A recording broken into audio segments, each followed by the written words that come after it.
પોરબંદર ખાતે type 1 juvenile diabetes નિયંત્રણ અને નિવારણ કાર્યક્રમનો પ્રારંભ કરાયો હતો, જેમાં જિલ્લા કલેક્ટર તથા પોરબંદર મહાનગરપાલિકાના કમિશનરની પ્રેરક ઉપસ્થિતિમાં ડાયાબિટીસ ધરાવતા બાળકોની કીટ વિતરણ કરાઈ હતી।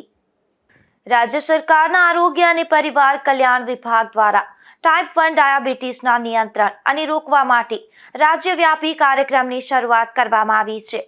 આ કાર્યક્રમ અંતર્ગત પોરબંદર જિલ્લામાં મેડિકલ કોલેજ અને જનરલ હોસ્પિટલ ખાતે આ કાર્યક્રમનું આયોજન કરવામાં આવ્યું હતું।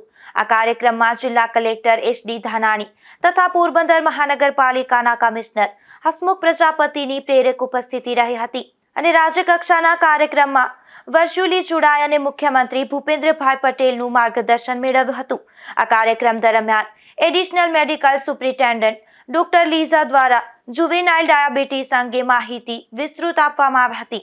આ કાર્યક્રમ દરમિયાન એડિશનલ મેડિકલ સુપ્રિન્ટેન્ડન્ટ ડોક્ટર લીઝા દ્વારા જુવેનાઇલ ડાયાબિટીસ અંગે વિસ્તૃત માહિતી આપવામાં આવી હતી, જેમાં રોગના લક્ષણો, સમયસર સારવાર, યોગ્ય જીવનશૈલી અપનાવવાથી દર્દી કેવી રીતે લાંબુ અને સ્વસ્થ જીવન જીવી શકે તે અંગે માર્ગદર્શન આપવામાં આવ્યું હતું। આ સાથે મેડિકલ સુપ્રિન્ટેન્ડન્ટ ડોક્ટર ગૌરવ ભંભાણી દ્વારા જુવેનાઇલ ડાયાબિટીસ વિશે વિસ્તૃત માહિતી આપવામાં આવી હતી અને ડાયાબિટીસ ધરાવતા બાળકોની કીટ પણ વિતરણ કરવામાં આવી હતી। નિપુલ પોપટ સાથે અશોક થાનકી, ગુજરાત ન્યૂઝ, પોરબંદર।